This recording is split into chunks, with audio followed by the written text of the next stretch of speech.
What's good, YouTube? It's your boy, Blue Blood Sports TV, back at y'all with another one.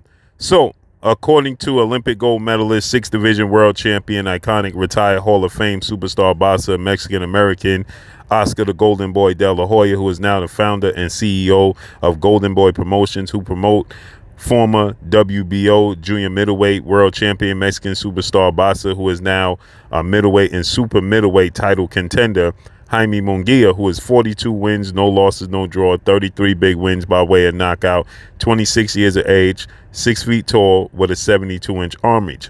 With that said, Jaime Munguia is coming off the biggest win in his career, June 10th of this year, when he defeated Sergey Derevyanchenko via unanimous decision. It was a hard-fought fight. It was a rough, rugged fight. He went back and forth with Sergey Derevyanchenko. I actually thought he was losing the fight, and in the 12th round, he got a knockdown over Sergey Derevyanchenko. With that said, Jaime Munguia was called out by undefeated two-time WBC super middleweight world champion, Mexican Ecuadorian superstar boxer David the Mexican Monster Benavidez, who has 27 wins, no losses, no draw, 23 big wins by way of knockout, 26 years of age, 6'2" with a 75-inch arm reach. With that said, David Benavidez is coming off the biggest win in his career, March 25th of this year, when he took on defeated former IBF super middleweight world champion, superstar boxer Caleb Sweethand Plant via unanimous decision. Nonetheless, Jaime Munguia is with Golden Boy Promotions. David Benavidez is with PBC, Premier Boxing Champion, founder and advisor Al Heyman, Showtime President of Sports Steven Espinosa, and he's with Samson Likowicz. Okay, so David Benavidez was linked to possibly fighting Cuban superstar title contender, super middleweight undefeated, in David Morrell. Okay, David Morrell was linked to a fight with David Benavidez in September-October. David Morrell is 9 wins, no loss, no draw, 8 wins by way of knockout, 25 years of age. He's a southpaw who's 6'1" with a 78.5-inch arm reach. And David Benavidez, he came out and he debunked that, and he stated that's not true. He's not in negotiations to fight David Morrell, nor is he fighting him in September or October.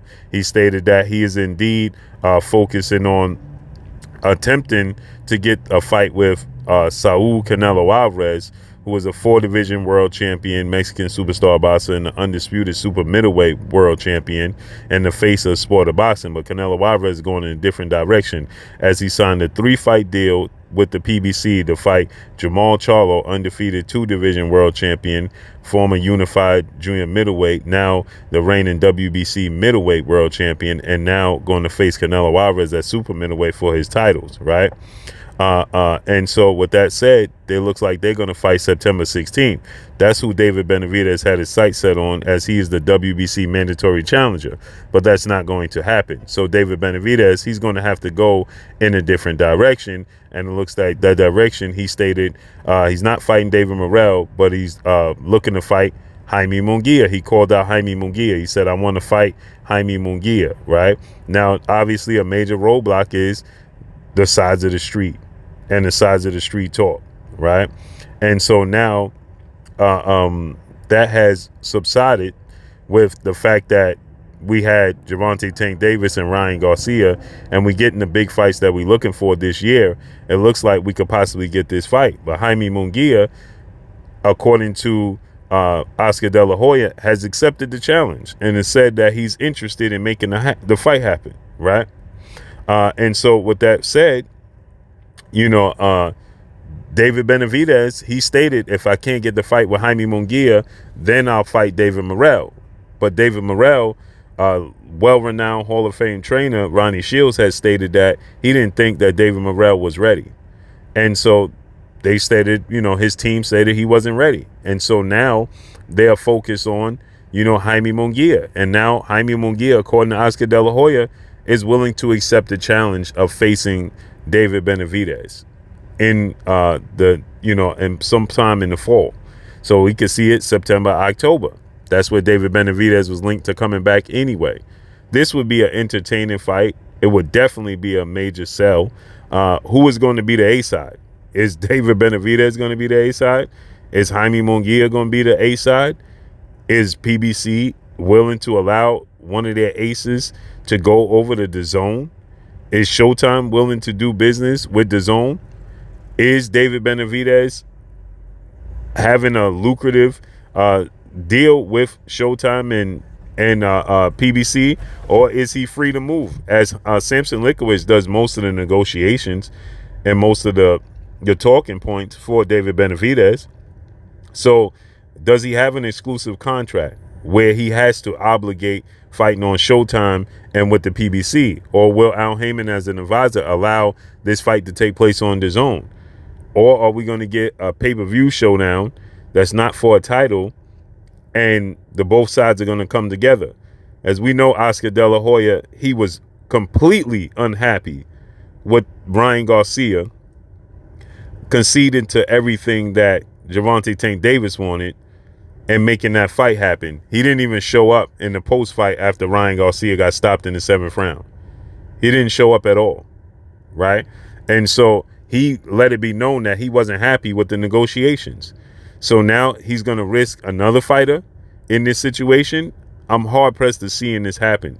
Oscar, as you can see, he says he's can't wait for the negotiations to begin. I can't wait to see how this unfolds. Is David Benavidez exclusively with the PBC, or he's free to move how he so chooses? As we know, Al Heyman is an advisor. But, you know, they have loyalty. He has loyalty to the fighters. They have loyalty to him. Showtime has invested a lot in David Benavidez. He's had this mega fight. Now, this is another mega fight in his career. Is it a situation where he can go to DAZN and make it happen? Or is it a situation where it'll be a joint promotion? Either way, Jaime Munguia, the ball is in his court. Why? He doesn't need this fight. Jaime Munguia has been treated with training wheels the majority of his career. And I don't see it changing now. And nobody complains. It's almost out of sight, out of mind. When he's getting ready to fight, people are looking for him. When he's not, nobody looks for him, checks for him. And he flies somewhat under the radar. He was the mandatory challenger for Demetrius Andrade. Many big fights for Jaime Munguia that just didn't come to fruition. And they seem to be completely okay with that. And so are they going to start now and make a fight urgent for him to fight David Benavidez? There's no reason for Oscar De La Hoya and Jaime Munguia to push for this fight, other than it's a massive fight for his career, a legacy fight, and for the fans. But there's no belt on the line. There's no reason to do a joint promotion. So they'll take it or leave it. And I think that they'll make it extremely difficult in the negotiations unless David Benavidez, again, is that hard-pressed to make this fight happen, that he absolutely pushes to either do it on his own or pushes the PBC to make sure they make a deal. Oscar De La Hoya is going to want get back, so he's going to make it extremely hard from the Ryan Garcia-Tank Davis negotiations. But as far as the fight goes, it would be definitely fight of the year, as he stated, and super entertaining.